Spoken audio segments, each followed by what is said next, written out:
¿Qué tal? ¿Cómo están? Bienvenidos a un programa más de análisis de la noticia. Yo soy Pedro Álvarez Félix y hoy vamos a tener una charla muy interesante. Ustedes lo van a ver y van a, si quieren, por supuesto, exponer sus propios juicios de lo que aquí se va a platicar. Y como siempre lo digo, o casi siempre, nos vamos a quitar la camisa.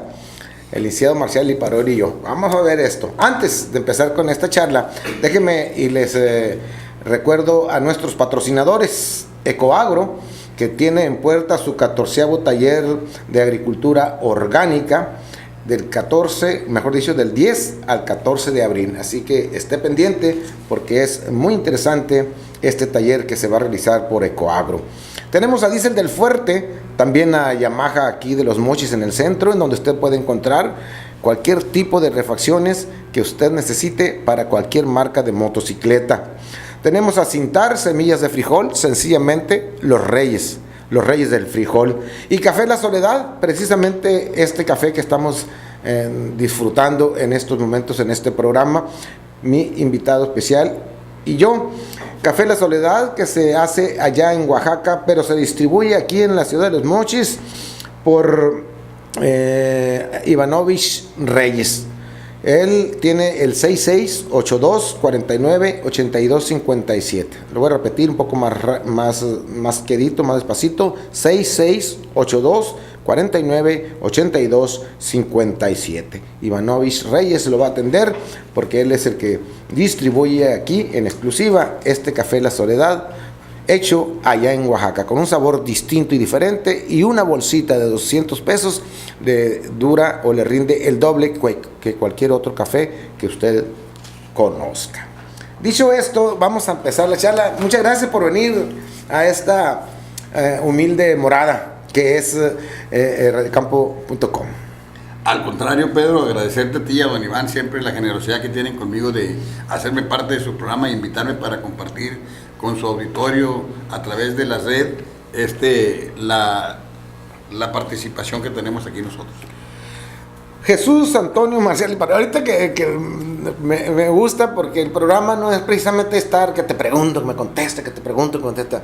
Te ibas a llamar de otro modo, ¿no? No, de Jesús. Hecho, por mi fecha de nacimiento, mi nombre debió haber sido Felipe de Jesús. Felipe de Jesús. Pero resulta que mi mamá, por ser fan de Antonio Aguilar, ajá, me catapichó el Felipe y me puso Jesús Antonio. Jesús Antonio Marcial Liparoli. Así el Liparoli, ¿de dónde viene ese? Bueno, mi abuelo es italiano, él llegó ya hace muy buen tiempo, ya bastante, llegó casi en 1920. Él llegó aquí, vino invitado por Johnston precisamente, vio el puerto, mi abuelo de origen italiano, pescador, se vieron en California, vino, vio, le gustó, se regresó, él llegó por tierra, se regresó, y luego regresó con 2 barcos, el Nelly y el Nueva Italia. Se estableció en Topolobampo, siempre le gustó mucho, y de ahí se puso a trabajar el camarón. En aquel tiempo se pescaba, se cocía, se secaba, se empajillaba y de esa manera se exportaba. Dice que le gustó todo, pero yo digo que le gustó mi abuela. ¿Ah, sí? Oh, sí. Y ahí, pues... Ahí se quedó toda su vida mi abuelo en Topo. Y de ahí, pues tú también ya sabes pescar, ¿no? Fíjate que no se me dio muy bien lo de la pesca. No se me dio muy bien lo de la pesca. La verdad es que algo falló ahí. Sí. La atarraya, me acuerdo que mi tío Ricardo me hizo una atarraya chica, nunca pude armar ni un guarachito. Y cuando tiré la primera vez una atarraya grande, me fui al agua con tinta. Bien pesada. Se ocupa maña para hacer la comba. No es tanto la fuerza, ¿no? Es maña, saber cómo. Saber cómo. Y bueno, pues no, pero sí me subí en barco. Afortunadamente no me mareé. Y mi intención fue ser marino, fíjate. Me regresé de Guadalajara, donde me había mandado a mi papá a estudiar. Y me regresé porque aquí en Mazatlán, la náutica lo recibía uno desde la prepa. Nada más que yo, por los pies planos, pues no pude pasar el examen médico. Y de esa manera fue que cambié mi profesión de marino a médico veterinario y zootecnista. Pues que no sabes nada de eso, ¿verdad? Bueno, aprendí algo, ¿no? Que gallina que no pone huevo pa'l caldo. No, o sea que vamos derechito a hacerle un caldito. Ey. Eso está bien. Marcial, Tú no eres nuevo en la política, obviamente. Tú tienes una historia que inició fuera de Sinaloa. Es correcto, es correcto. Afortunadamente yo, en primer lugar, se dio dentro de la propia universidad, donde tuve la oportunidad de participar en varias posiciones, tanto en el consejo técnico de la escuela, como el consejo estudiantil de la escuela y dentro del consejo universitario también. Posteriormente, cuando salgo, me inicio en el PRI, en las juventudes del PRI en el estado de Michoacán, y ahí tuvimos la oportunidad de iniciar dentro del partido nuestra carrera política. Me tocó estar con Cuauhtémoc Cárdenas. Fuimos nosotros de los universitarios que lo impulsamos para que él fuera en aquel tiempo ya el gobernador de Michoacán. Posteriormente, cuando Obando Hernández deja la Procuraduría y se incorpora al PRI, me invita y ahí empiezo yo mi carrera como subsecretario primero de afiliación, registro y afiliación de dirigentes, y posteriormente me convierto en el secretario de organización más joven, que hasta la fecha, porque fui a consultarlo, sigue existiendo en el Comité Directivo Estatal del PRI de Michoacán. Ah, muy bien. 21 años tenía. 21 años. ¿Y ahí no logras puestos? No, bueno, de ahí tuve la oportunidad de ejercer brevemente mi profesión. Se me asignó una responsabilidad en la Secretaría de Agricultura. Michoacán, como tú sabes, es una zona muy boscosa. Sí. El gobernador Cárdenas en aquella ocasión inició por él haber salido de la Dirección Forestal de la Secretaría de Agricultura y Recursos Hidráulicos entonces, y inició una campaña muy intensa de reforestación con el propósito de complementar a los comuneros para que no se hiciera la tala que se hacía precisamente por la necesidad. Se propuso crear unos programas alternativos que era la crianza de aves no muy comercializadas. En este caso estaba enfocado a la codorniz, al pato y al guajolote. Y afortunadamente tuvimos la oportunidad de conformar 3 unidades de explotación de codorniz. Ahí fue cuando yo me enteré que el huevo de codorniz se le atribuyen acciones afrodisíacas, es muy cotizado, es caro el huevo de codorniz. Y en Morelia había unos restaurantes que consumían el huevo y había otro restaurante que consumían la codorniz, y afortunadamente eso permitía que hubiera un mercado local de alto consumo que generó que esos núcleos productivos se pudieran desarrollar. El programa continuó. Yo, por cuestiones personales, me titulé. Posteriormente se viene ya lo que todos conocemos del movimiento del 88, y yo todavía con una formación doctrinal muy fuerte. ¿Del 88? Sí, cuando Cuauhtémoc Cárdenas forma el movimiento y que posteriormente se convierte en el PRD. Yo ahí en ese momento, con la formación partidista que yo traía, no lo sigo. Entonces me regreso a mi tierra natal, que es Sinaloa, a mi lugar de origen, que es Tupolobampo. Y bueno, yo independientemente de mi profesión, soy comerciante de tercera generación, y bueno, pues retomo el oficio que había aprendido del núcleo familiar, en este caso comercio, y ahí empezamos prácticamente nuevamente aquí en Sinaloa de cero, en nuestro negocio, con la familia, dándole para adelante. Ya nada, porque para que no me quede la duda así rapidito, ¿y de Cárdenas se habla poco ahora en la actualidad? Bueno, creo que el ingeniero tuvo su momento. Él, de una manera muy inteligente, consideró que ya no era su momento y se retira. Le dio la posibilidad a su hijo Lázaro, que posteriormente se convirtió en gobernador de Michoacán. Y hoy, como bien tú lo señalas, veo a la familia Cárdenas distanciada del quehacer público, ¿no? Entonces, Marcial Paroli llega ya con un poquito de experiencia del sur de Michoacán hacia Sinaloa, aquí en Ahome. Aquí en Ahome empiezas dentro de la política. ¿Alguien te llamó? ¿Con quién? ¿Cómo estuvo? Bueno, déjame decirte que ya es una situación de inquietud que uno trae. Yo en la política me vuelvo a incorporar al partido y contribuyo en la campaña de entonces para gobernador del licenciado Francisco Labastida Ochoa. Muy bien. Y yo, iniciando, fue una situación más de militante, de simpatizante. Me asignan una tarea en la sindicatura de Topolobampo, que con mucho gusto hicimos. Y posteriormente yo me vuelvo a retirar a mi negocio, a seguir trabajando en lo mío. ¿Qué son? Comerciantes. Comerciantes. Tenía una tienda de autoservicio. Perfecto. Oye, no vale para ir. Ya no. No, fíjate que la cerramos. La cerramos. Llegué tarde con mis vales. Hace 7 años, después de 6 asaltos, desafortunadamente. ¿Qué? ¿Te saltaban? Sí, después, no, ya hasta en el carnaval me agarraban botana de mí. Sí. Sí. Ahí en el testamento me dejaban algunas recomendaciones de seguridad para que ya no me siguieran asaltando, pero bueno, es parte, ¿no?, de lo que se ha vivido, sí, de lo que es. Y que hay que serlo. Y cuando me voy ya en la última responsabilidad que yo tuve, optamos por cerrarlo, ¿verdad? Mi esposa también, ya los niños ya habían terminado la formación educativa, ya eran licenciados en cada uno, tengo 2 médicos y un odontólogo ya terminados, y nos quedamos nada más con el trabajo de proveedores de buques, la concesión que tenemos de seguir avituallando los barcos, que es algo que nos heredó nuestro abuelo. En el tiempo de él era distribuidor de Sherwin-Williams, de Champion, de Cordomex. Okay. En los tiempos en que Gacela, eran otros tiempos, ¿no? Claro. Eran tiendas diferentes. Estamos hablando de principios del siglo antepasado, del 19. Así están las cosas. Cuando yo te conozco, Marcial, te conozco aquí en el ayuntamiento de Ahome. Sí. ¿Eras oficial? Bueno, desde entonces me incorporé a alguien que yo aprecio, respeto mucho, que es el licenciado Mario López Maloba. Yo, déjame decirte que mi partido me había hecho una oferta de que yo iba a ser regidor. Entonces era presidente mi buen amigo Joaquín Vega. Joaquín Vega me dice, ¿sabes qué? Ya está tu regiduría, vete para allá con Maloba. Él te la va a dar. Y yo anda a ver que voy con Maloba, y no sé nada. A mí no me dijeron nada, además yo no estoy poniendo ni un regidor, el partido lo está poniendo.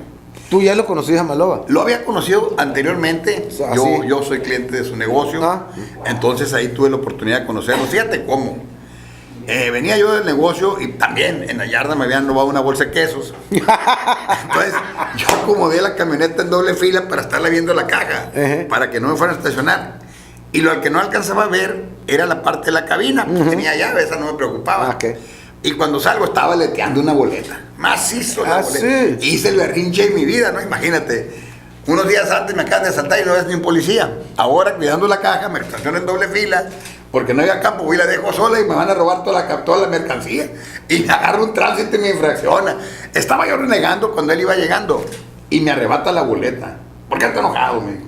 Ya le dije, total que para no hacerte más larga la historia, él me quita la boleta, él la paga y yo paso posteriormente a su ferretería, me hablan a recoger la placa. Así conocí yo a Mario López Valdés. Así lo conocí. Entonces, ¿no entraste de regidor? No entré de regidor y pues me fui enojado a mi casa, ya retirado, haciendo el berrinche. Lo que todos los políticos hacemos cuando de repente algunas cosas no salen bien. Posteriormente, ahí en la coordinación de campaña estaba el Eduardo Ledesma, es un amigo mío de Don Pedrito, del mercado, amigo de mi abuela, del Procomerciante. Sí. Y bueno, pues el Neto, le dicen, vaya, pues el cabrón gordito ese. Y va, me mandaron llamar. El Neto fue por mí, la primera vez que fue no lo quise recibir. Y en la segunda vez ya me habló.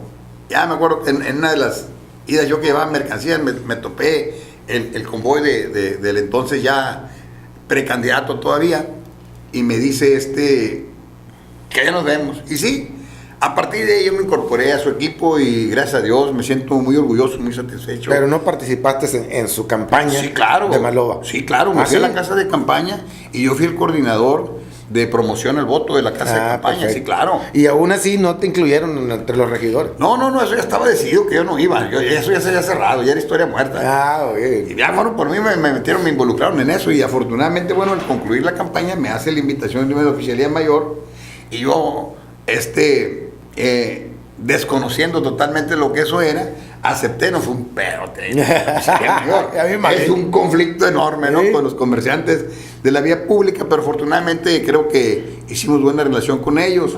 creo que todos hicieron conciencia de que uno no era el dueño de la calle, y creo que es mucho trabajo cuando te toca a ti administrar algo que no es tuyo, y hacer conciencia es un poquito complicado, pero cuando las cosas las dices con razonamiento, con tranquilidad, la gente sabe entender, y además es gente que necesita. Lo único que teníamos que hacer es buscarles otros espacios, y muchos de ellos encontraron otros espacios en lugares donde, pues hoy, por ejemplo, todo lo que es el Centenario, después del entronque, la carretera Mochis-Topo para allá, en aquel entonces estaba muy solo, y nadie se quería ir. Ahora todo es un arroyo de puestos en la vía pública, y a veces cuando paso, yo fui el culpable de esto, cuando paso por ahí, sí, y los veo porque para allá los convocaba que se fueran, ahí nadie me pegaba de grito. Entonces Maloba, presidente municipal, todavía era el dueño de los cañeros, que lograron un campeonato, ¿no? Sí, bueno, siendo el presidente municipal se logró ese campeonato precisamente, ahí fue cuando se logró. Me acuerdo que también fue una tarea difícil. Obviamente la afición sobrepasó el aforo del inmueble.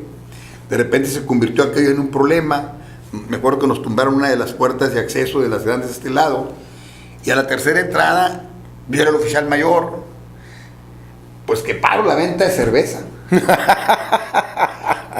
No, y ya llegué con el jefe, pero me vas a regañar, ¿no? Pues ni modo, o sea, hice yo, pero no, afortunadamente a mí me sirvió mucho que el presidente del club fuera el presidente municipal, y eso me suavizó mucho a mí la responsabilidad.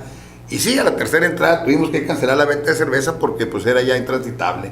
Los escalones de servicio estaban llenos, afuera se puso una pantalla, y afortunadamente los caballeros fueron campeones, y se celebró un desfile, todo muy bonito, en la fiesta del marco del centenario. Yo estaba ahí, exactamente, bueno. Yo estaba ahí. Pues habrás de recordar que tuvimos que cancelar la venta de cerveza. No, sí.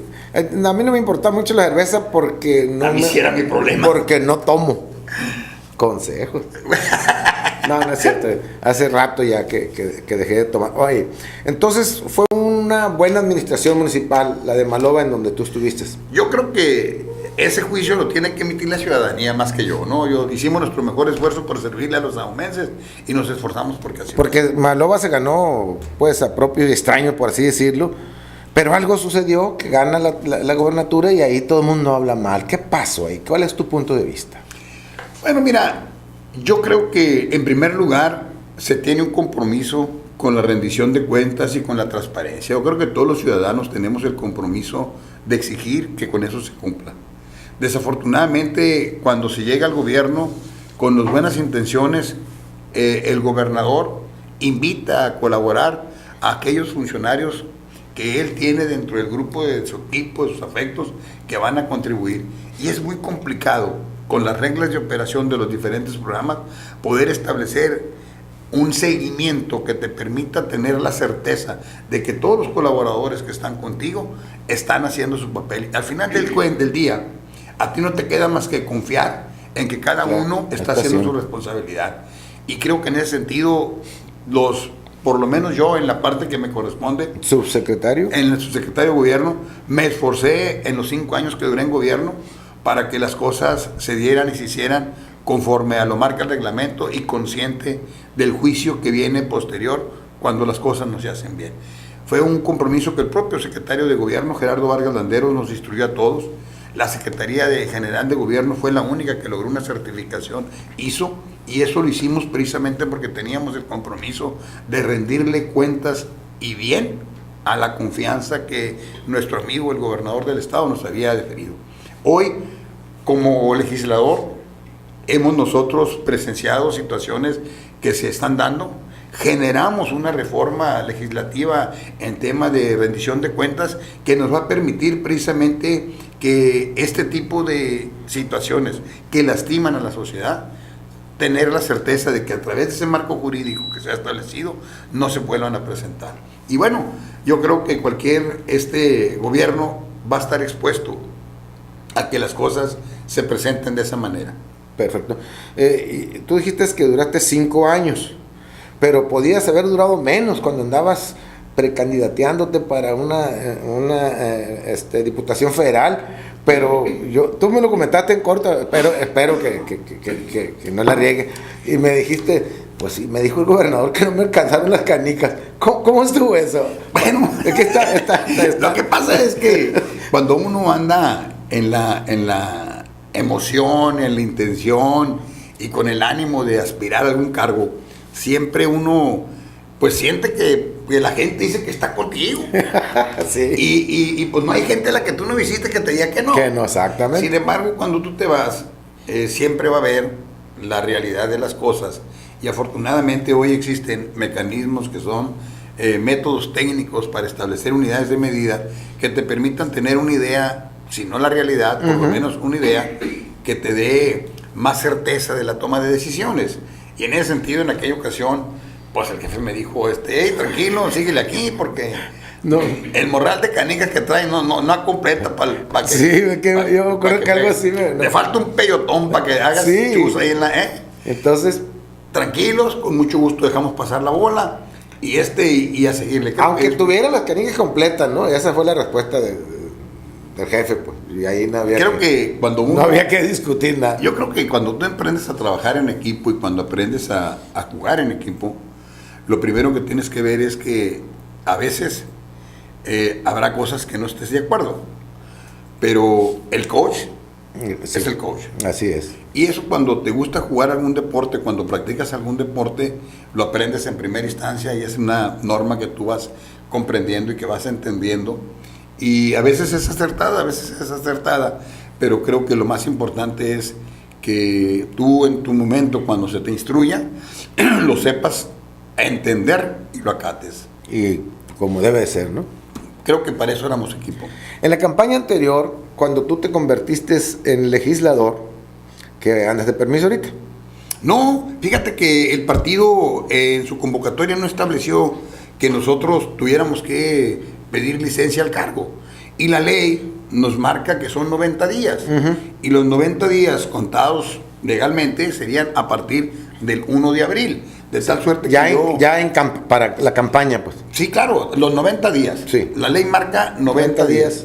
Las campañas van a empezar un poquito más tarde. Las campañas de las diputaciones locales van a empezar hasta el 14 de mayo al 27. Sí, que serían dos meses más. Es mes y medio. Vamos a tener 45 días nada más de actividad. Muy poquito. Bueno, regresando a la campaña política anterior, en donde tú eras el candidato a legislador y Álvaro Ruelas era el candidato a la presidencia municipal, que ganaron. Pero ahí se vieron algunas cosas, se dieron. En el inicio tú tenías más gente que él en sus mítines, en sus reuniones. ¿Qué me puedes comentar ahí? La verdad. Mira, yo quiero decirte que nunca me di cuenta de ese detalle, honestamente te lo digo. Y creo que desde un momento, creo que ahí está registrado para la historia.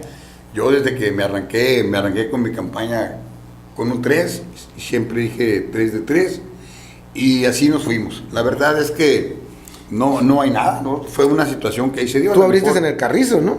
Sí. Porque yo andaba, pues, y ahí es donde yo te digo que...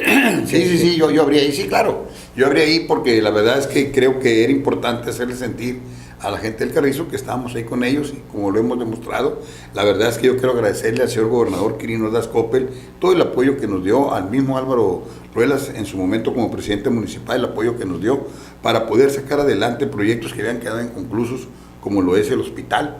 Desafortunadamente ahí estaba en una necesidad. Sí. Yo me acuerdo que en una de las giras que tuvo el gobernador, yendo en su camioneta, el ciudadano síndico, muy activo, por cierto, le hizo un saludo, nos comentaba que le hacía falta una cantidad de dinero para concluir una parte del mercado que ya no había presupuestado.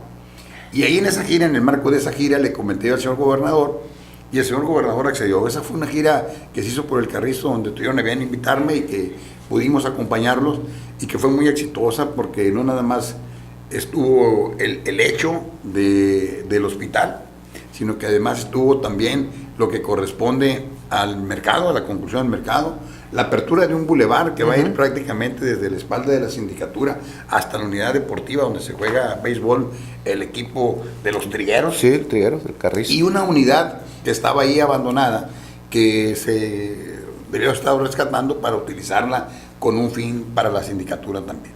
Entonces creo que fue una gira muy exitosa, donde se lograron muchas cosas en beneficio del Carrizo y de alguna manera, pues el compromiso de seguir trabajando, ¿no? Hay cosas que a veces yo no alcanzo a entender después de tantos años en este trabajo. Tú eres el que menos sonaba para reelegirte dentro de los diputados que todos conocemos aquí, Osuna, Fernanda y no me acuerdo quién más. Pero tú estabas agazapadito y ¿qué pasó? ¿Andabas buscando, negociando? ¿Cómo se hace eso? Mira, yo creo que tú lo dijiste con mucha puntualidad. Yo soy el más viejo de la política. ¿Cómo dijiste cuando empezamos el programa? Sí. No dije nada yo de eso. Hay un proverbio que dice que más sabe el diablo por viejo que por diablo. Por diablo.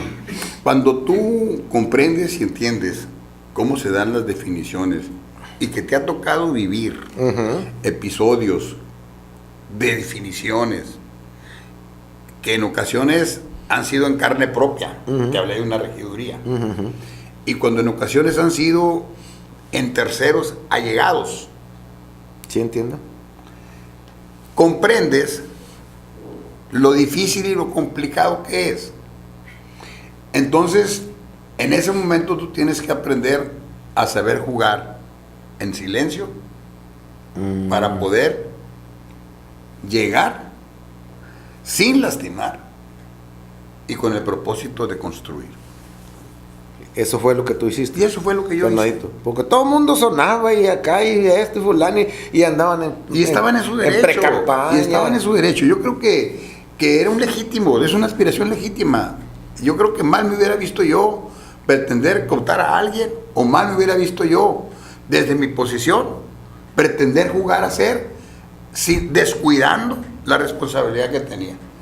Creo que las cosas se van acomodando cuando tú sabes hacer. O sea, si te toca, aunque te muevas. Es correcto. Y te tocó. Mira, yo creo que el resultado está en dos factores y tenemos que ser nosotros objetivos. Primero, el resultado electoral que se obtuvo es un resultado electoral que estadísticamente ahí está. Ahí está. No lo es voy a donde yo te presumir. decía ahorita y me dijiste que tú no te diste cuenta de Álvaro y demás. No, bueno, a lo que me refiero es que la estadística... Pero ahí están los votos. No, tú me preguntabas de la gente. Yo te dije, eso no me di cuenta. Yo lo que me refiero es ya a la estadística electoral. La estadística electoral ahí está. Por el otro lado... ¿Tuviste cuántos votos, sí? Un montón, no le me ayudaste. acuerdo, la verdad. Quirino se quedó agradecido contigo también, ¿no? No, bueno, yo gobernador, siempre, él me dijo, me gustaba ir ya contigo porque nos divertíamos mucho, tienes que ir a bailar. Y la verdad que tratamos de hacer una campaña divertida y bueno, pues las cosas afortunadamente se dieron, no todo el tiempo se dan. Y por el otro lado, creo que el trabajo en el Congreso ahí está. En todo momento hemos sido propositivos hacia el interior del grupo parlamentario, hemos cuestionado lo que hay que cuestionar. Una vez que como grupo parlamentario se hace el consenso, hemos sido respetuosos de ese consenso, al margen de que si al interior del grupo parlamentario nosotros no hayamos estado de acuerdo. En comisiones me he esforzado por cumplir y trabajar. Hoy, por ejemplo, me siento muy orgulloso de una ley que se logró aprobar después de 13 años de estar en iniciativas, donde tuvimos que revisar 9 iniciativas que habían propuesto, incluso algunas que no estaban ratificadas. Nosotros le dijimos, Gloria, la presidenta de la comisión, en todo momento, con una exposición muy, muy amplia para conmigo como miembro de la comisión, me convocaba y estuvimos trabajando y afortunadamente logramos sacar esa ley y hoy los indígenas cuentan en Sinaloa con una ley de los pueblos indígenas, de las tradiciones indígenas. Entonces, creo que ahí está, y no nomás, esa es en esa donde tuvimos una participación, por ser miembro de la comisión, muy activa, muy dinámica. Aquí mismo en Los Mochis estuvimos haciendo un foro de consulta, todas las propuestas que quienes asistieron e hicieron, se consideraron, se llevaron y finalmente se incluyeron. Y en otras reuniones del centro, con la gente del sur y el centro, de igual manera. Y bueno, seguimos trabajando. Yo estoy convencido de que hay opiniones en el sentido de que falta todavía la ley, pero yo estoy satisfecho de que el primer paso ya se dio. Hoy las condiciones políticas permitían tener una ley como la que tenemos. Yo no dudo que en lo futuro las propias necesidades de las leyes son perfectibles y la sociedad va evolucionando. En la medida que las cosas van evolucionando, en esa misma medida se van haciendo las reformas que correspondan y que sean necesarias con el propósito de volver a las leyes más eficientes, más ágiles y que le den un servicio como un órgano legislativo, como un órgano de normatividad en beneficio en especial de los pueblos originarios del estado de Sinaloa. Y obviamente también los transitorios y también los que vienen por residencia.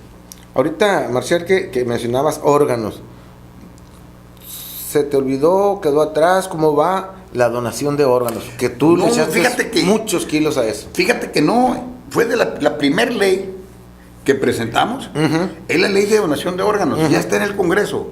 No ha salido porque desafortunadamente la agenda legislativa que tuvimos en estos 3 periodos fue muy exigente porque tuvimos que atender, primero, alinear la agenda del Estado con la agenda nacional, en temas de justicia, en temas de corrupción, en temas de todo lo que tiene que ver con la creación de la Fiscalía especializada, y de ahí nos empezamos a derogar. Otros asuntos que tuvimos que ver es en materia económica. En materia económica también era una necesidad. El Estado necesariamente tenía que buscarse un esquema que nos permitiera llegar a lo que hoy pudimos lograr. Y en aquel primer año tuvimos que ir a algo que a nadie nos gusta, pero que es necesario. Sinaloa era de los estados que se encontraban más abajo en lo que corresponde al impuesto sobre nóminas. Se tuvo que buscar alguna alternativa y lo subimos el impuesto, no como nos lo mandaron del Ejecutivo, sino como se consensó con las diferentes fracciones parlamentarias, porque finalmente la esencia del Congreso es eso. No es la imposición, sino que es el punto de acuerdo donde concilien todas las voces que formamos parte de esa asamblea. Y en ese sentido se estableció un acuerdo para lograr de manera escalonada un impuesto sobre nóminas que nos permite, en el universo general de los contribuyentes por ese concepto en el Estado, estar en la media nacional. Lo que no vuelve al Estado, un Estado que esté en condiciones de desigualdad en ese sentido con el resto de la media nacional. Somos un Estado que estamos en ese apartado que nos permite seguir siendo competitivos. Eso le permitió al Estado incrementar los ingresos, que posteriormente, en este nuevo periodo, nos permitió a nosotros poder definitivamente eliminar la tenencia.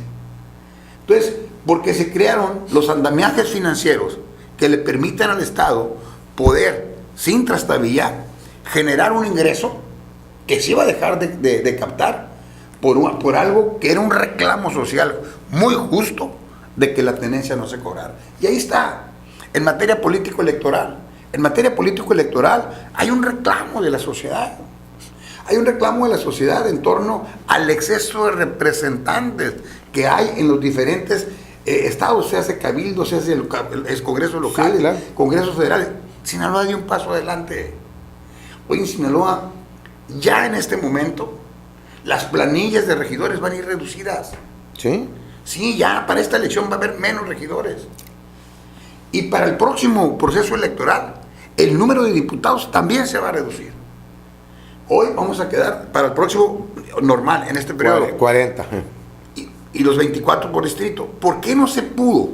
Bueno, porque el proceso de redistritación lleva un tiempo que en el corto plazo en el que se está dando el relevo nuevamente de la convocatoria, no hubiera permitido terminar de hacer ese trabajo y entonces no se iba a poder.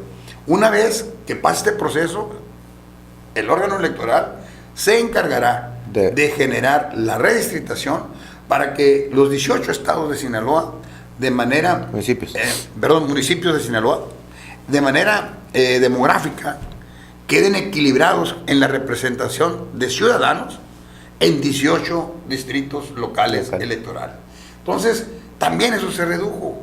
Entonces, si tú te das cuenta, han sido una serie de reformas polémicas que nos ha llevado a un debate que nos ha permitido, y con esa y otras, ¿no? Pero yo quise resaltar una financiera, una económica y otra político-electoral, para tener que en los 3 conceptos básicos que reclama la sociedad, nosotros le entramos. Sí. Le entramos a la parte financiera, le entramos a la parte de la rendición de cuentas y le entramos a la parte electoral. En la medida de las posibilidades. Hay otra ley que no alcanzó a entrar, pero para el otro se va a volver a aplicar, donde se van a reducir los tiempos de campaña también. Entonces, ¿qué es lo que quiere la sociedad en general? Finalmente, creo que atendimos los reclamos de la sociedad y eso generó que otras leyes, no nomás la mía, sino de otros compañeros, estén todavía en un proceso de análisis para que sean pasados a Comisiones Unidas. Déjame decirte que yo le agradezco mucho a mi diputada compañera Irma Moreno, porque atendiendo una instrucción que le diera entonces la coordinadora Irma Tirado, se hizo un esfuerzo especial un día para poder prácticamente de las 9 a las 11 de la noche trabajar en diferentes iniciativas en Comisiones Unidas para sacar adelante esa ley. A nosotros, los de Asuntos Indígenas, nos tocó estar de 5 a 6 y media más o menos, que fue el tiempo que tardamos en sacarlo, de 2 horas que teníamos programadas para terminar el análisis en Comisiones Unidas. Y la verdad es que ese es el esfuerzo que no se ve, porque cuando llegamos al Congreso ya llegamos con leyes consensadas, y entonces solamente levantamos la mano, pero el trabajo se hace atrás, en comisiones. Entonces queda pendiente, o quedó pendiente lo de los uniformes escolares, que sirve de bandera para que otros aspirantes a ocupar puestos de elección popular, pues lo traigan ahí, como eso, como una bandera. ¿Qué pasó ahí? Bueno, mira, la realidad es que el Estado está apoyando con uniformes escolares. Sí, sí. Está apoyando con útiles. Sí, con uno, igual que con dos, pues. Ese es el problema, que creo que la diferencia de no otorgar el segundo uniforme ha sido el punto polémico. Pero bueno, yo creo que aquí tendríamos nosotros que valorar hasta dónde el Estado puede continuar atendiendo una serie de situaciones en demandas cuando te dedicas a atender otras. Mira, está también el subsidio a la luz eléctrica. Sí, señor. Y eso implica otra cantidad de dinero representativa y que desafortunadamente no es suficiente porque hay un reclamo de la sociedad y sin embargo hay un subsidio. Está el reclamo de la sociedad en lo que corresponde a pavimentación. Aquí tenemos ahorita una muestra, la Mochis Topo, que se está haciendo con recursos propios. Hasta ahorita la federación no le ha metido en nada. Todo ha sido con recursos del Estado y la aportación que le hace el municipio. Sí, el nivel de pavimentación que se tiene en todo el Estado también lleva a eso. Entonces, concurrencia van 2 años consecutivos que el gobierno federal lo ha querido quitar, porque otros estados han incumplido con la parte proporcional que les corresponde. En Sinaloa nos hemos esforzado, y aquí un reconocimiento al diputado Germán Escobar, presidente de la Comisión de Agricultura, quien se ha fajado muy bien para que el programa de concurrencia no desaparezca. Y el Estado, el gobierno del Estado, le ha aportado al gobierno, al programa de concurrencia, para efectos de poder tener los motores marinos, para efectos de poder apoyar con sementales y pies de crías a los ganaderos, con el propósito de seguir impulsando el apoyo para equipo agrícola, para seguir apoyando a grupos temporaleros. Entonces, el programa de concurrencia es un programa que tiene una población objetivo muy focalizada, una demanda social muy importante. Con esto lo que te quiero decir es que a veces, cuando la cobija no alcanza, sí, tienes que buscar la manera de hacerlo. Es que normalmente no alcanza. Mira, la economía del Estado es como la economía familiar.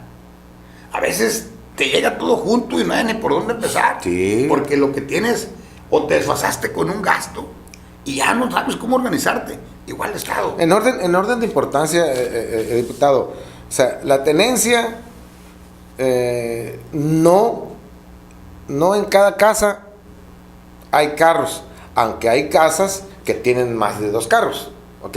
Pero en cada casa sí hay un niño. Entonces, en orden de importancia, ¿que no sería mejor, bueno, la tenencia, a ver cómo le hacemos? Que paguen la mitad o paguen menos, pero los uniformes.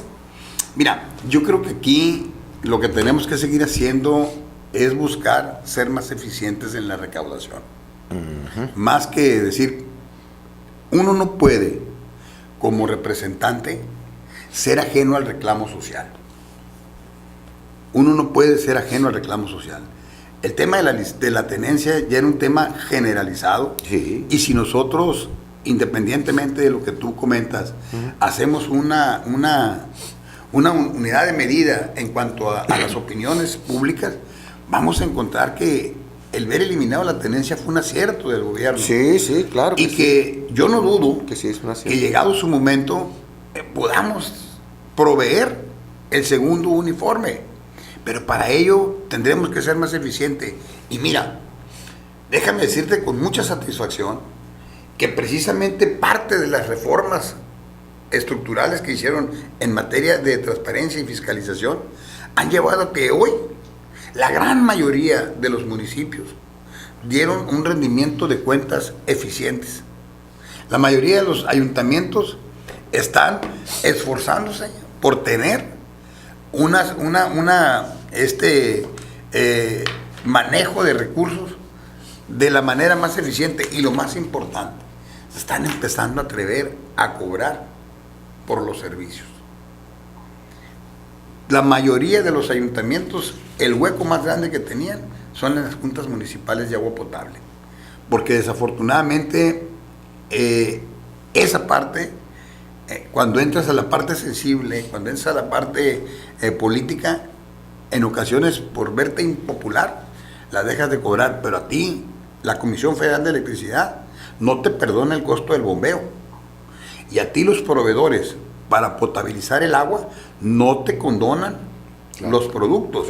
Y el Estado los tiene que cubrir. El municipio, perdón, los tiene que cubrir. Y en esas deficiencias, donde tú agarras recursos para atender a una paramunicipal, que podías aplicar en otra cosa, es cuando te limita. Yo creo que en la medida que los ayuntamientos empiezan a ser más eficientes, el Estado va a estar en posibilidades de poder atender ese reclamo que se hace de ese segundo uniforme. Te voy a dar un respiro de unos segunditos para a ver si tengo con qué respirar. A ver si tenemos, entonces.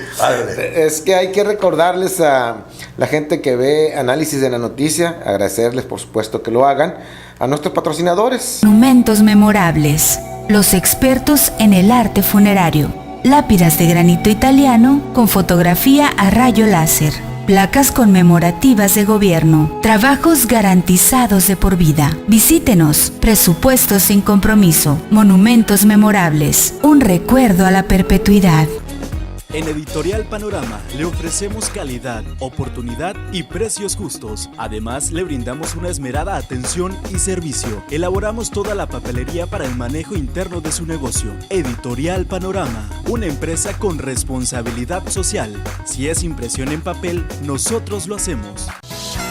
En Yamaha Los Mochis ya contamos con refacciones para motos itálicas y otras marcas. Precios los mejores. Financiamiento hasta por 48 quincenas o 24 meses.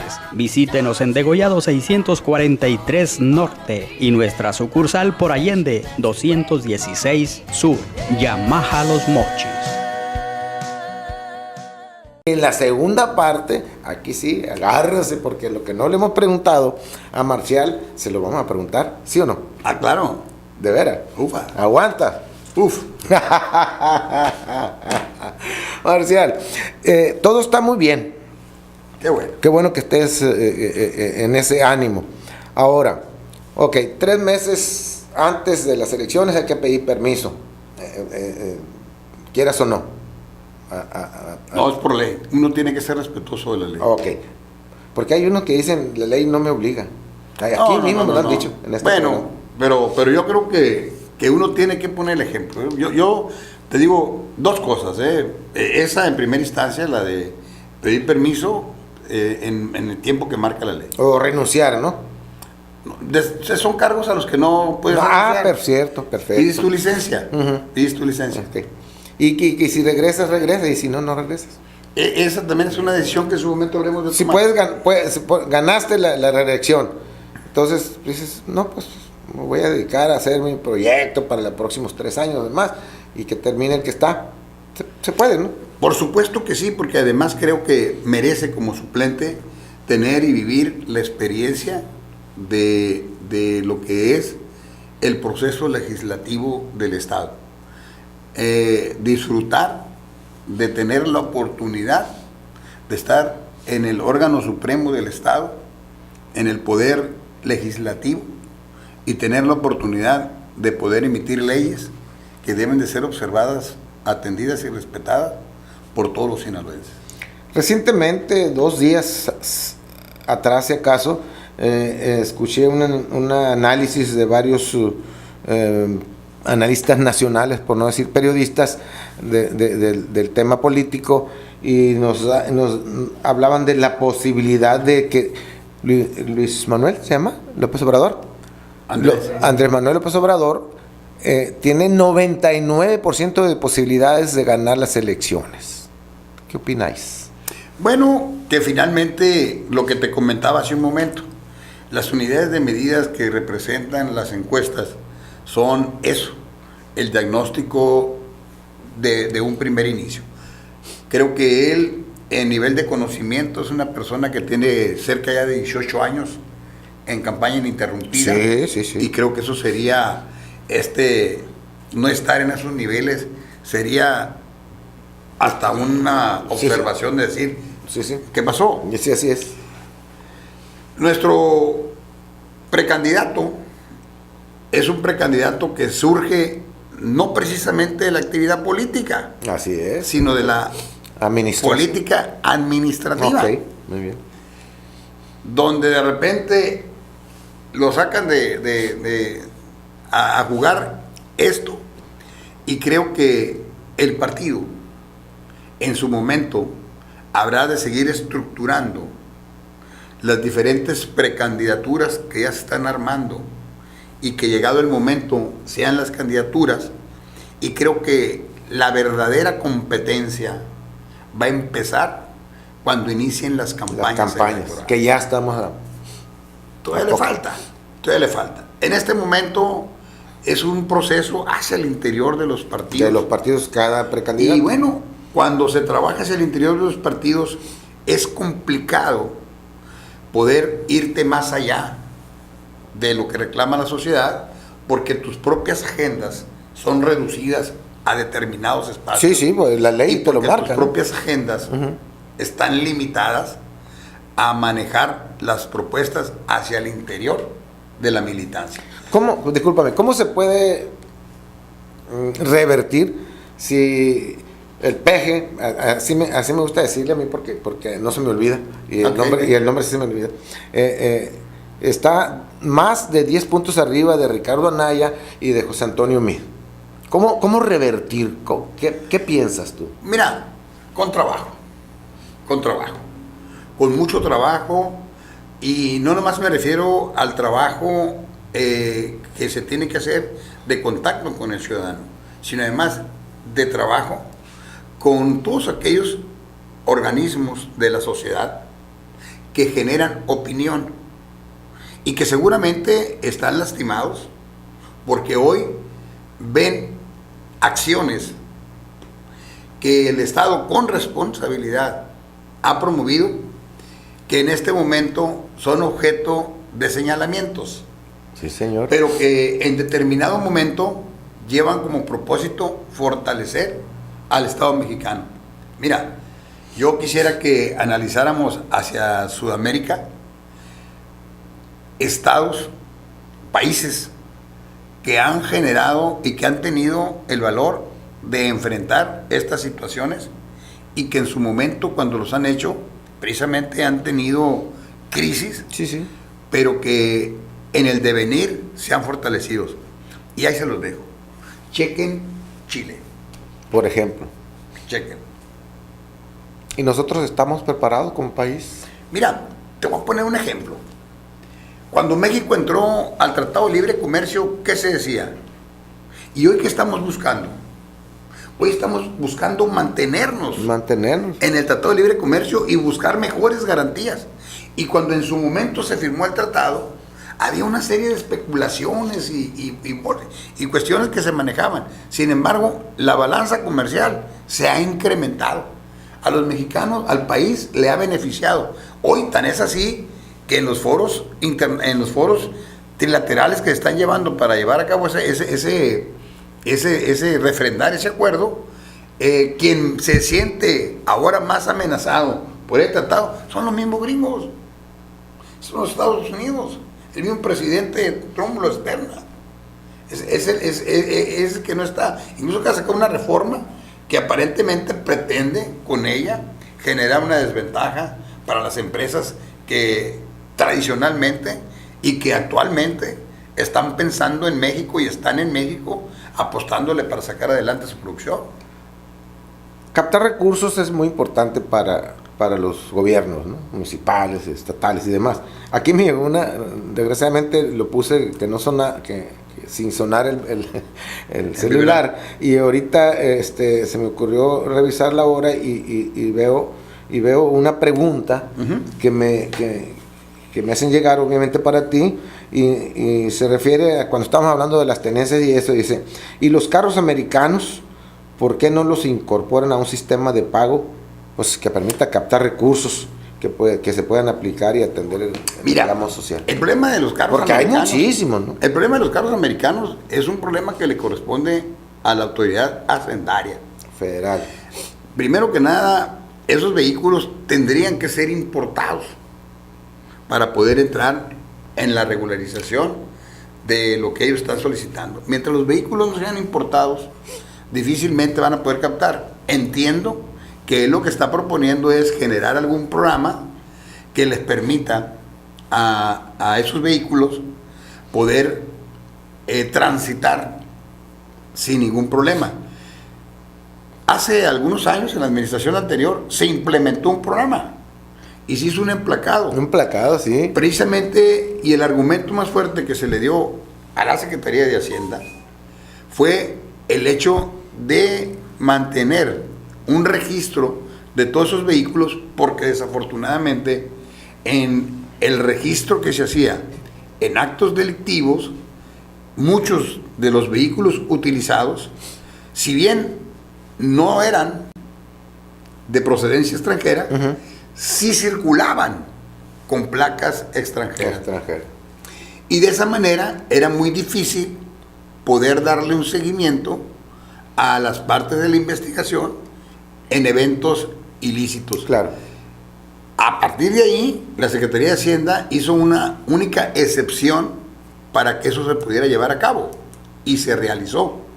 Hoy vemos que las placas... ¿Estás hablando de legalización? No están legalizados. ¿No? Están registrados. Ok. Se registraron, se guardó un registro para efectos de tener la identidad de los propietarios de los vehículos para poder determinar si participan en un hecho ilícito, en dos formas. Uno, como vehículo que actúa para generar un hecho delictivo, claro, o bien como víctima de un asalto, claro, de vehículo. Porque alguien se robó un auto americano y era muy difícil de ver dónde era. Y ustedes se fijan, las placas están en las homoclaves de cada municipio. Ahí lo van a ver. Sí. Y están así, y se dio un periodo, no hubo límite, era abierto. Los que lo hicieron hasta la fecha siguen circulando con sus vehículos. Y bueno, desafortunadamente la Secretaría de Hacienda no fue algo que nos permitió que se mantuviera vigente, y se cerró, Que siguen entrando autos americanos, ya no es una responsabilidad del Estado. Eso le corresponde a la autoridad hacendaria checar esa situación. Y bueno, quien compra un vehículo extranjero, al momento que lo adquiere, pues obviamente que está entendiendo que está comprando un vehículo que fue introducido al país de manera ilegal. Y que si lo quiere registrar, lo tiene que importar. Sí. Y la mayoría de las veces, desafortunadamente, no se importan por el costo que esto representa. Y ahí, te digo sinceramente, la Secretaría de Hacienda es muy complicado lograr que se pueda dar una apertura, sí, para que se pudieran regularizar todos esos vehículos. Además, el control es muy difícil, en el sentido de que tengo ejemplos y muchos. Todavía el domingo alguien llegó de allá con un carro extranjero y cruza Sonora y llega a Sinaloa, llega a Los Mochis, sigue para el norte de Sinaloa, para el sur de Sinaloa, y en ese transitar de Sonora y Sinaloa, por hablar de los dos estados, pues Policía Federal captó más o menos $1,500 para que este carro llegara hasta donde llegó. ¿Qué es eso? ¿Corrupción? Yo eso no tengo conocimiento, pero bueno, creo que ¿para qué se los dio? No, ¿para qué se los dio? Y si no se lo dan, le quitan el carro. Bueno, pues ¿para qué lo metió chueco? Es que mira, ese es un problema grave. Es lo que te digo. Entonces, porque ¿cómo? todo el mundo, espérame, es que hay un comercial que dice que para un acto de corrupción tiene que haber dos. Sí, por supuesto. Entonces, el que venía, Él ya sabía que él venía mal. ya sabía que iba a traer su lanita para, ¿qué onda? Ahí te va. Entonces, lo que te digo yo, pues, entonces, que agente federal va a despreciar 500 pesos para que ese tema yo ya no lo tengo, no te lo puedo decir. Ni yo tampoco. Que sí te digo es una cosa. Yo tampoco, pero se da, pues. Entonces, ¿cómo ayudar a que se dé este control a nivel? Pues yo creo que está muy fácil. Es un acto de conciencia individual, en donde cada ser humano, cada individuo, cada ciudadano, tenemos el compromiso de comportarnos conforme lo marca la ley. Ojalá. Entonces, mientras nosotros no lleguemos a ese nivel de conciencia, pues va a ser complicado poder cambiar el sentido de lo que la sociedad o a lo que los ciudadanos aspiramos a tener como sociedad. Ya estamos llegando cerca en la recta final de esta charla, diputado. Ahora sí te van a alcanzar las canicas en el morral para la siguiente estación, que es ser candidato otra vez, volver a recorrer a tu gente, volver a pedirles el voto, volver a ser tú, pues, en ese sentido. Pues mira, creo que hoy, hace un momento, te acabo de dar una pequeña síntesis de lo que fue nuestro trabajo en materia legislativa. Sí, señor. Y creo que con esa conciencia y con esa razón de los hechos, habremos en su momento de ir a buscar el refrendo de la confianza de los ciudadanos. Hasta antes de eso, pues yo no sé si vaya a ser suficiente o no. En este momento yo estoy enfocado a tratar de ganarme la simpatía y ganarme la confianza, en primer lugar, de mis compañeros de partido, para que en ese sentido ellos acudan en su momento a la convención y en ese momento su voto me dé el refrendo que yo requiero para luego ir en la búsqueda de los ciudadanos. Yo no creo en la reelección, ¿tú sí? Mira, yo siento que el Estado ha pagado un alto costo en la curva de aprendizaje. El Estado ha pagado un alto costo en no tener un sentido de políticas públicas de continuidad. Porque cuando no se tiene recursos, como es en el caso del país y del Estado y de los municipios, tú no puedes, por ocurrencia, llegar a querer hacer obras. Se tiene que tener un sentido bien claro de planeación, un sentido bien claro de compromiso social, en el cual uno tiene que actuar con los recursos que se tienen en consecuencia de la necesidad. Y a veces es necesario realizar obras multianuales por la razón de que los presupuestos, por los montos de las demandas de las obras, no son suficientes.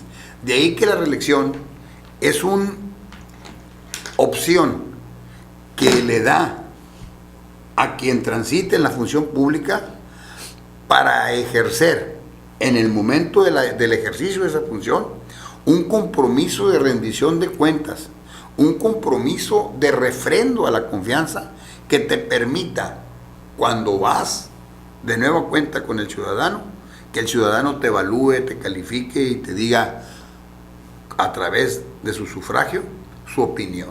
Y en ese sentido, la reelección la considero yo viable, porque el Estado, los municipios, el país, todo, es decir, el órgano público se va a ahorrar una curva de aprendizaje. Ah, perfecto, entiendo. Que una curva de cada 3, por ejemplo. Exacto. Que le va a permitir tener sentido y proyección a lo que se está haciendo. Pero si el ciudadano en la función se equivocó en lo que la ciudadanía reclamaba, no le va a refrendar la confianza. Hasta puede salir antes. Entonces, creo que ahí está el valor de la reelección. Porque a quienes estamos en el ejercicio de la función, nos compromete y nos obliga a ser congruentes y atender el reclamo y el mandato que nos hace quienes nos dieron la confianza de estar al frente. Por eso yo me siento muy orgulloso de la ley indígena, porque cuando yo estuve, a mí me tocan todas las comunidades indígenas del municipio, y era un reclamo que ellos nos hacían. Es más, no nos creían que le íbamos a sacar, y ahí la tenemos. Y después de 13 años de estar esforzándose por esa lucha, hoy la tenemos, y a mí me da mucha satisfacción, porque es una herramienta jurídica que de manera transversal le va a dar a los pueblos originarios del estado, del municipio, más certeza de la que ya tenían como simples ciudadanos. Para que veas. Algo que me quieras comentar que no te haya preguntado, porque ya es el Pues final. mira, lo único que es agradecerte, como siempre, el espacio que nos das, a don Iván, la generosidad que siempre ha tenido de invitarme a su programa, de estar aquí con ustedes. Y bueno, pues desearles a todos, su auditorio, a ustedes que se cuiden, que estén bien, que tengan mucha salud, que nos esforcemos día a día por hacer las cosas que hacemos mejor y que disfrutemos la vida porque es muy corta. Pues adelante y muchas gracias. Yo le agradezco de veras a Jesús Antonio Marcial y Paroli, diputado del PRI y próximamente candidato también a reelegirse como tal, como diputado. Que tenga muchísima suerte y muchas gracias por haber venido. Hombre, al contrario, gracias a ustedes. Muy bien, amigos de Análisis de la Noticia, yo soy Pedro Álvarez Félix, nos vemos aquí en la próxima.